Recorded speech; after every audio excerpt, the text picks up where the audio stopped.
Hello everybody! Today we are checking out TUNIC, which is available now on PC and Xbox, and Game Pass if you are subscribed to that service. This is a hell of a game. I'm not going to spend too much time on this game, playing this game, because there are just too many secrets and too many things to discover on your own that I feel if I showed too much, it would kind of actually detract from your experience. But I'm going to show off the basics. I'm going to start right from the beginning, and I'm hopefully not going to reveal too much to you. But I'll just say that if this is something that it looks like it's going to appeal to you, if you're liking what you're seeing, don't even hesitate. Grab the game, because this is on my list of top games of the year so far, without a doubt. So we'll start a new game here, and if you like the video, please consider subscribing, giving us a like, and that way you get to see more, and leave me a comment on what you think of TUNIC, because I always like hearing other people's opinions. So yeah, you just kind of wake up here on this beach. There's no other introduction to the game or anything like that. And you're just this little fox guy with a little green tunic, little red scarf, and you're kind of just left to your own devices here. There's there's a lot of things like this. Like, what is this? I don't know. We'll find out, but right now we don't know. And yeah, right off the bat, this game just is so gorgeous. The lighting and the shadows and the kind of isometric tilt shifting going on here is just gorgeous. The music is amazing, and it's that throughout the whole game. And look, we picked up, well, I'm not sure what we picked up. It looks like a stick. We can use it like a stick. I guess we're kind of using it like a sword, but that's not what it said, was it? In fact, there's a lot of these kind of weird symbols everywhere. Let's check the mail. Oh, okay. Yeah, so this game definitely peddles in mystery, deliberately, very deliberately. And you are kind of thrown in here without much of an explanation and kind of tasked with figuring out what you're doing on the fly. It's not completely obtuse. Obviously, there's an LT there, so I know that's going to do something, and I can see that it locks on. Obviously the comparisons to Legend of Zelda are here, without a doubt. And, the whole, classic Legend of Zelda formula, you can assign things to your face buttons, anyone you want. So you can have up to 3 items. And there's a lot of items that you do end up collecting in the game. So you'll be switching those out throughout the process, throughout your session. And yeah, this is kind of the way the whole game kind of unfolds. And it doesn't really let up. You'll obviously figure stuff out and reveal some secrets and some plot points and stuff like that, but then the game just keeps on going and keeps on flipping everything you knew about it on its head, and it really does it really does make for a very special experience, something that we just we really don't see too much anymore. A lot of games, especially in the the AAA big budget space, are very, very tutorial heavy, very much about, hey, you know, this is how you do everything, this is where everything is, don't miss this, don't miss that. And this is kind of flying in the face of that in a lot of ways. And I think it's great. It's like a breath of fresh air. I haven't come across anything that's been like, oh, this is completely impossible. I haven't had to really look up anything about the game, like walkthroughs or anything. All of the puzzles have kind of revealed themselves to me. Like, you know, obviously I've been stuck on some things and, you know, trial and error and stuff like that, but just about everything I've figured out. So, and all the tools you need to figure it out are in the game.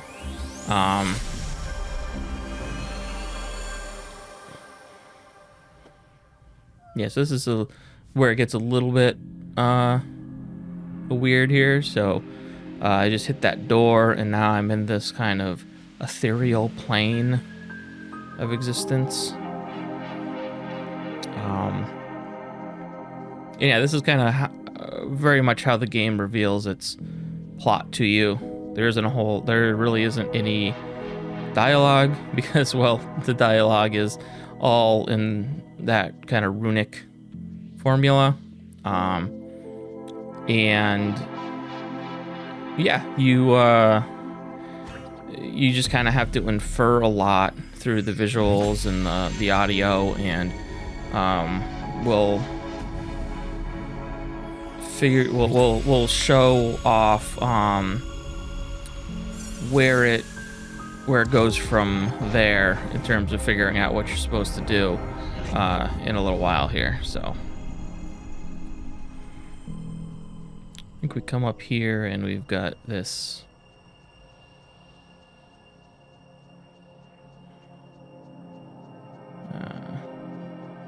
this fox person in here trapped.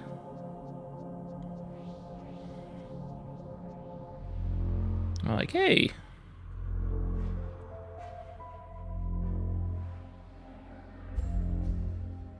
Oh no, she's trapped in there.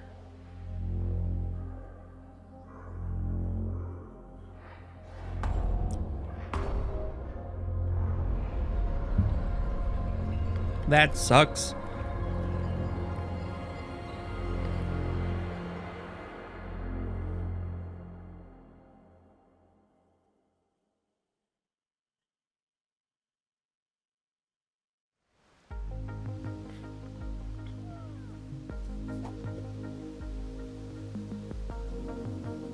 Yeah, so it's pretty obvious here. We've got these three symbols. These like what are those? Hexagons, six-sided.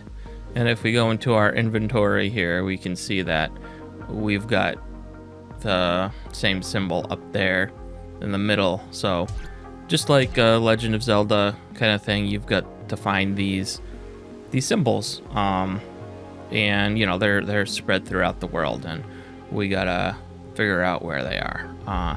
And I don't even mention this when I first hit it, but this is your save spot, as well as your kind of Dark Souls reset the world state. So it does share a couple of things with Dark Souls, like a very deliberate combat system, as well as these bonfire kind of things that kind of serve as, like I said, checkpoints and we found a key, and ways to reset the enemies, and maybe do some other stuff too. Maybe. Who knows? So there are also these really cool telescopes here and there that give you these real bird's eye view of the world, which I think look really great. Like I said, this tilt shift graphics and the lighting and the colorful art and everything is just fantastic. And also gives you like an idea of like, hey, this is what you can be looking ahead toward. So you can see there's a lot of enemies down there, and luckily I can't even get there yet. These square bushes, I can't walk through them, and my stick isn't strong enough to thwack them. So I can't really do anything there right now. But I did get that key, and earlier we needed a key. So yeah, I see these enemies respawn. And these enemies, they're not too hard to kill with the stick, but there's definitely a bunch of tougher enemies that will come up. So we clearly need to look for a better weapon. Not only that, to fight the enemies, but to also probably get through some of these bushes, right? So we'll use the key.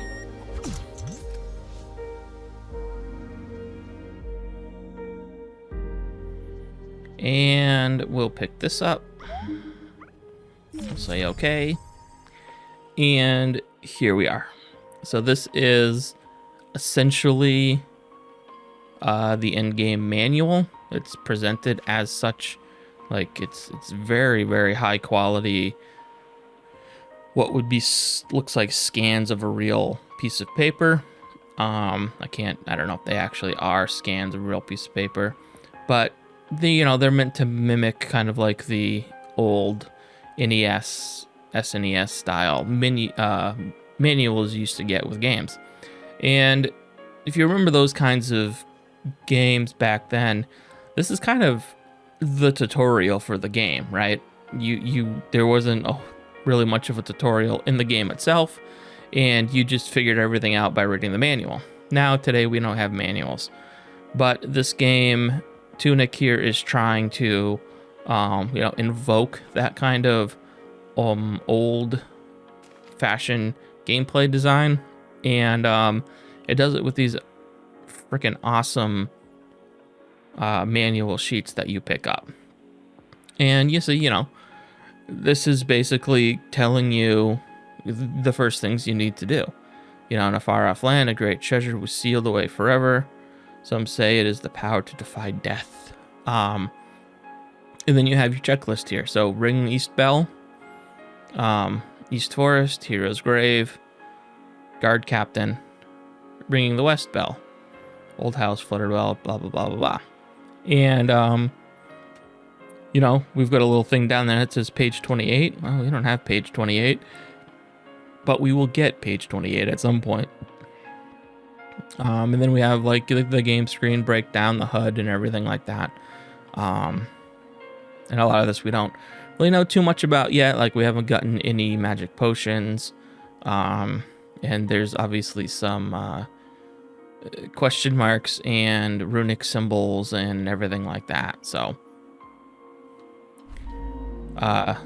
that's all stuff that will be figured out as we go. But that manual is, I will say, the absolute key to figuring out this game. You will need to look at that manual a lot to get through some of the game, and figuring it out and learning how to use that manual is a huge part of the game, and it's kind of like the part of the game that makes it so special. And you'll be picking up these pages all the time. So now we've got the control scheme, and we don't have a shield yet, but we will get a shield, and we'll be able to use RT to block. And of course, we've already figured out that A is dodge and the weapons and lock on and stuff like that. Did that also give me another page? Yeah, it did. Yep, dodge. And then, it doesn't actually say this, but it does show it. It says A and hold, right? So A and hold is your sprint.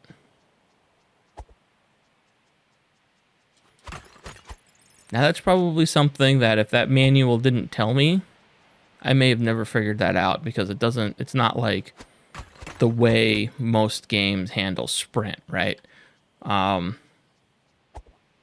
Maybe I'd figure it out over time. Like I'd be like, man, it seems like if I hold it for long enough, it, you know, will I'll be running faster, but I'm not 100% sure. But that is also the way that this game works. Is that, you know, some things are not exactly how you'd expect them in. That's the bell, by the way, that I'm trying to ring. But I obviously can't get to it. You know, the game, you know, likes to obfuscate that kind of stuff. And you can figure it out yourself, or, you know, it does provide that manual to, you know, kind of help you along. And this is kind of a weird thing, and I haven't quite revealed this even in my the full game, that my original save. Some of these treasure chests are already open, so, and I don't know. To me, it's kind of alluding to somebody's been here before you, but that hasn't been like explained completely. These guys are a little tougher. They will shoot you.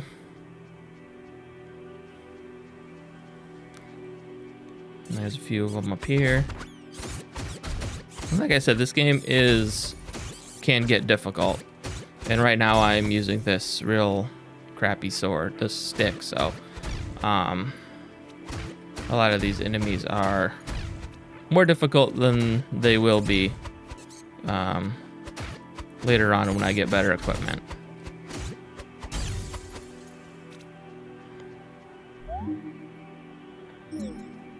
And we know that Hero's Grave was on our checklist, right?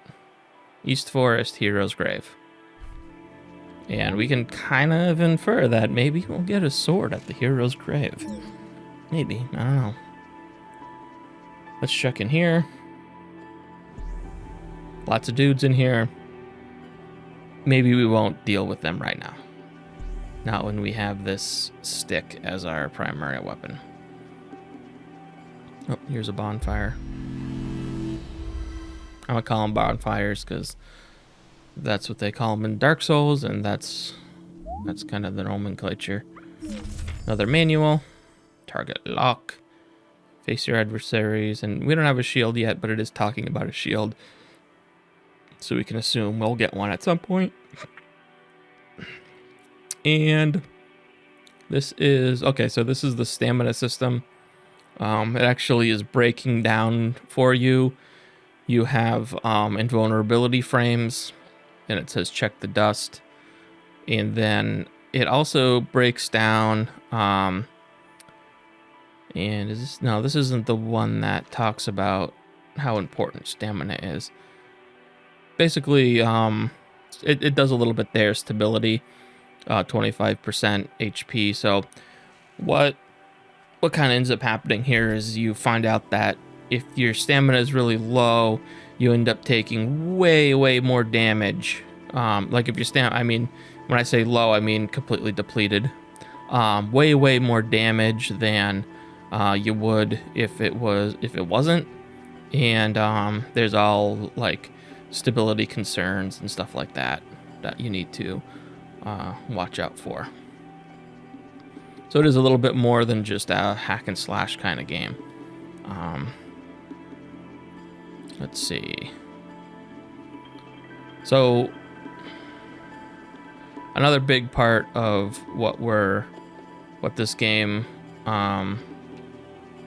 is working with is a never-ending supply of secrets hidden by geometry. There's a very deliberate reason as to why. You know what? I'm not going down here. Sorry about this.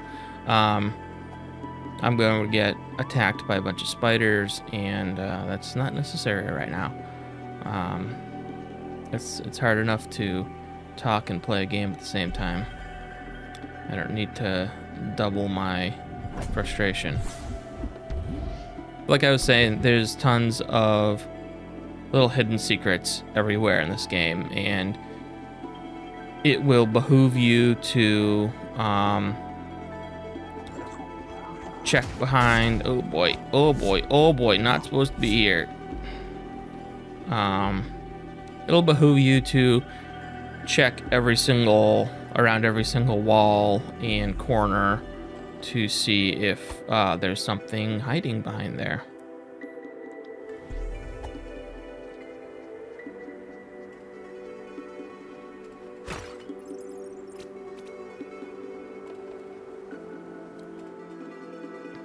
We'll see how good we do here, because this can be kind of tough. These guys especially are tough. They do have a pattern to them, though. They do that tail whip twice, so it's easy to manage. And actually, I have a little fruit here, so I'm going to eat that and get a little health back. Get these guys. Come on.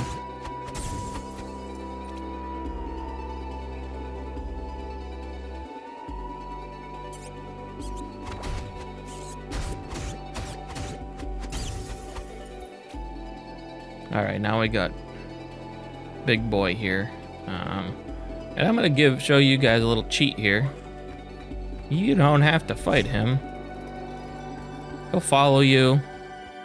And we are going to run down here, but he can't navigate ladders rather. We'll flip the switch and open up Mr. Gate. Let's see, is there anything up here? No, I can't get over there yet. And his back's to us, which is useful, so let's see ya.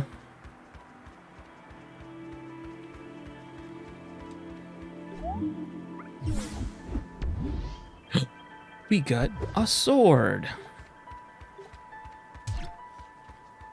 And now the real Tunic begins.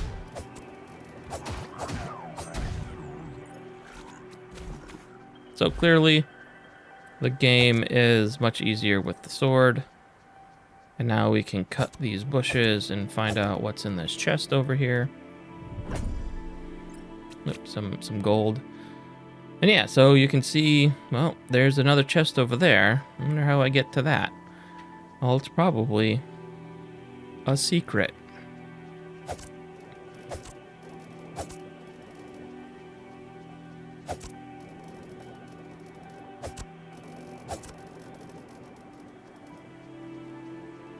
Like, I really like to hear stories from people on how they actually completed parts of this game, like, because there's definitely ways to kind of sequence break it and you know, get to areas before the game is quote unquote, you know, really wants you to. So now we can see that the sword takes most of these things out with 1 or 2 hits, which is way better than the stick. Yeah, I'm just really interested to know how other people like figure this game out. Like, what did they encounter first? How did they get to, you know, particular area? Because there are sometimes multiple routes into areas.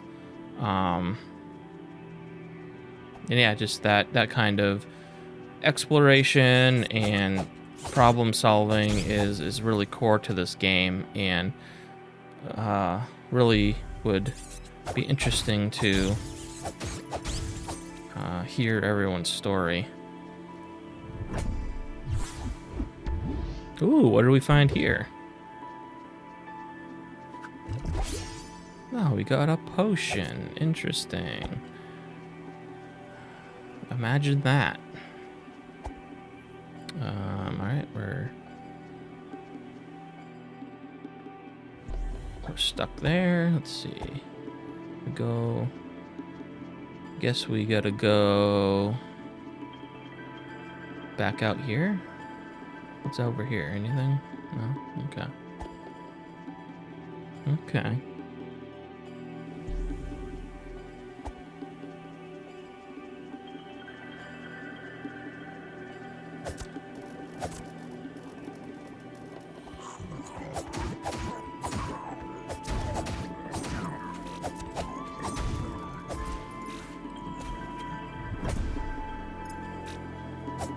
Give me that money. Oh, look at that guy over there. He's a tough guy. We won't deal with him yet. So you do have this nice little 3-hit combo with your sword. Boop, boop, boop. Then a stab. That's a real nice combo, and at this point doesn't quite take these guys out in 3 hits, but it does kind of like stun them and give you the opportunity to kind of make a little mincemeat out of those guys.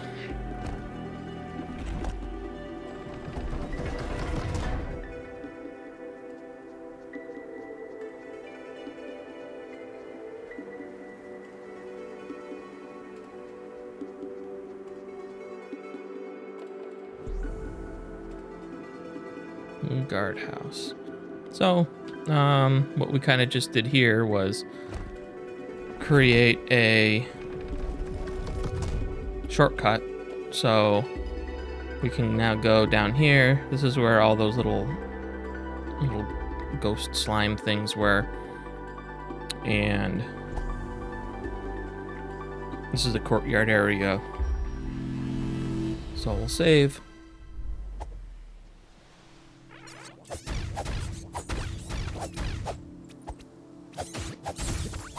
So, just like in a Dark Souls game, when you rest at that little fire there, you will get your health will restore, and your potions will also restore. So, you know, I only have 1 right now, but spoiler alert, you do get more.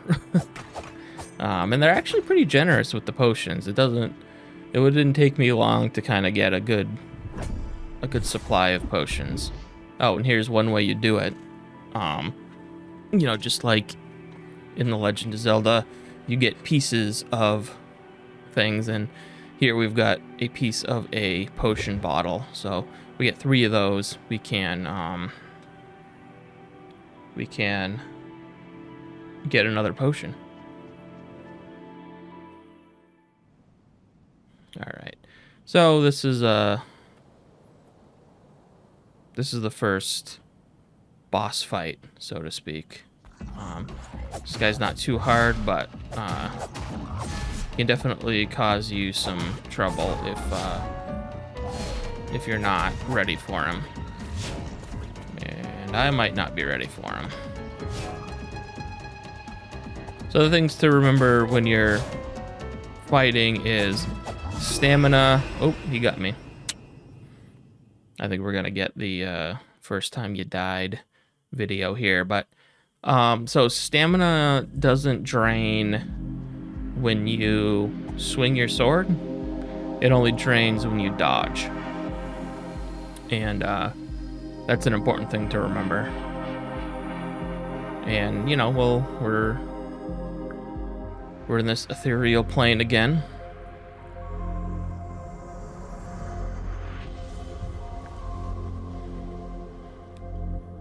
And she's gonna kind of like revive us, I guess.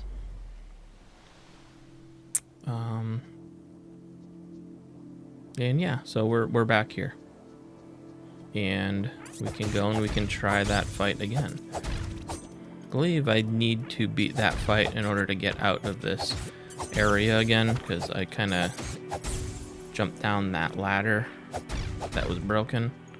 So let's see if we can. We were pretty close. We almost beat him. So let's try it again. Actually, you know what? This is a perfect opportunity to show another feature of this game. What's he looking at? Oh, that.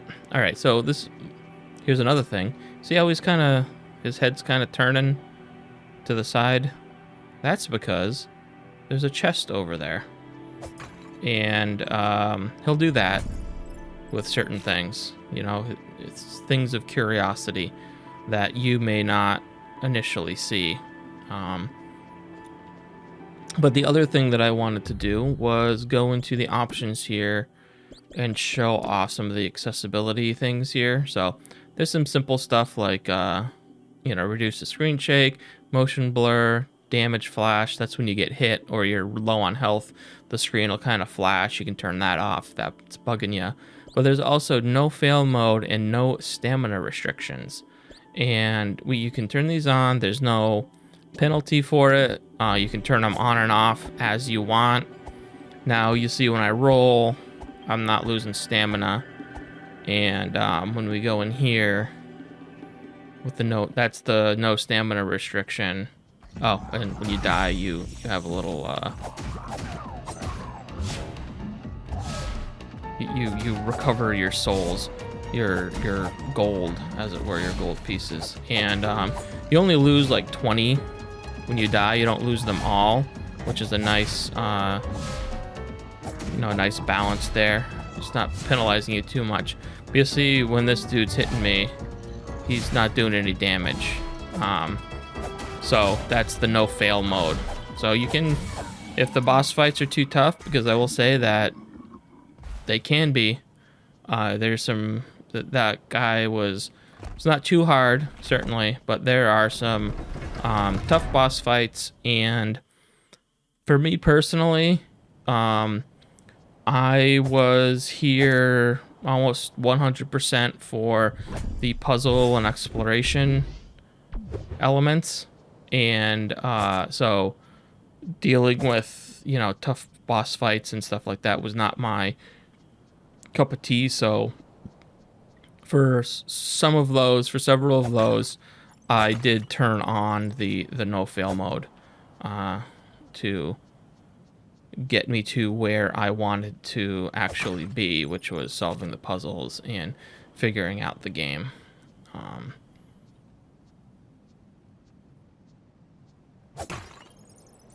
And like I said, you can turn it on and off whenever you want. You can even do it mid-fight, so you could turn it on in the middle of a boss fight and it'll activate. And yeah, it's just a really nice accessibility feature. What I ended up doing a lot of the time was turning it off in the normal enemies, because they're not too hard, and then turning it on for some of the boss fights. It was like a suspicious room. Like there could be a secret in it or something, but I guess not.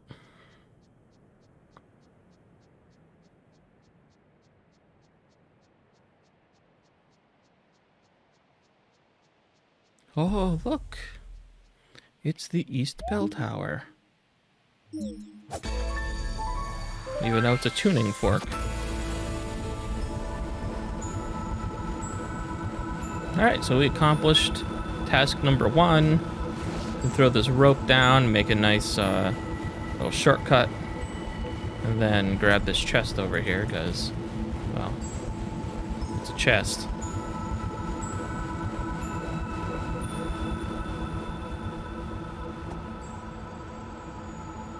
So I'll wrap this up soon. Just got a couple. I just want to bring us back to the starting area, because that's kind of how the game flows. You kind of go off on these side journeys, and then you end up coming back to the main area. So look at this. Oh, remember I was telling you about those secrets? It's worth checking every single corner, because there's something over here. Looks like just more gems or more gold, whatever you want to call them. And now we can chop these and find a little secret passage over here that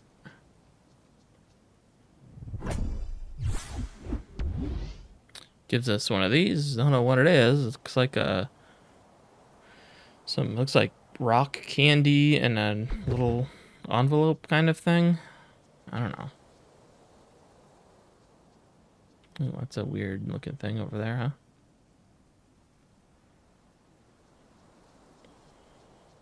I'm sure that doesn't have anything to do with anything, right? Is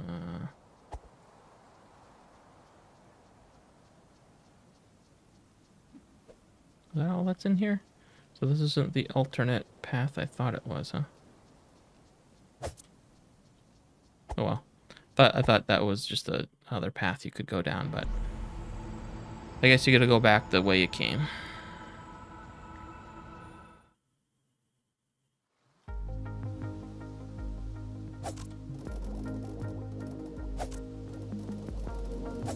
So very satisfying to cut these bushes the way they kind of like bounce around and disappear.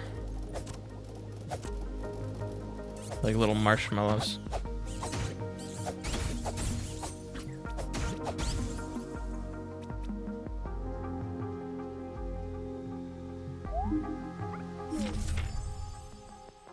Ooh, look it. A map.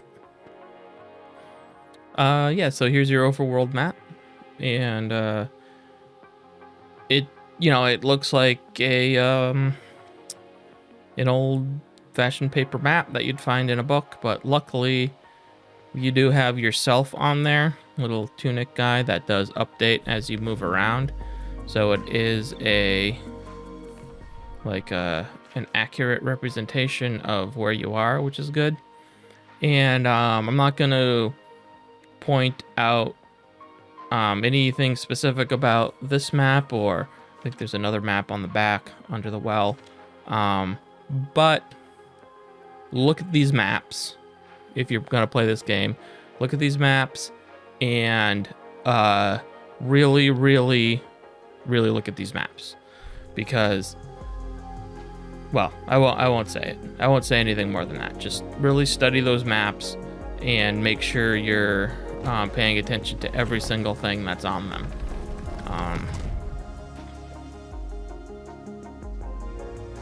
And look, we're back to our first our fire fox. Maybe that's what we'll call them, fire foxes. And yeah, I think that's probably gonna do it for what I have to say about TUNIC. I mean, no, that doesn't actually. I have way more to say about TUNIC, but I'm not going to, because I don't want to spoil anything for anybody. This is one of the best games to come out in a long time. It is it surprised me and had me saying, oh my god, and jaw dropped on the floor more times than since probably Outer Wilds, playing that game. It's just every step of the way was something new, something crazy, something beautiful, something that completely changed my perception of what was going on, what the game was all about, and really something special. So that's TUNIC. It is out now on PC and Xbox, and it's also on Game Pass. So as an addition to Game Pass, this is a absolute no-brainer to at least give it a try and see if it's something that you're interested in. If you're into action games, Zelda-like games, stuff like that. So just be prepared to use your noggin as much as your brawn on this one. But yeah, so thanks for watching. If you like the video, please consider giving us a subscription, and let me know what you think of TUNIC in the comments. So thanks again, and we'll see you next time.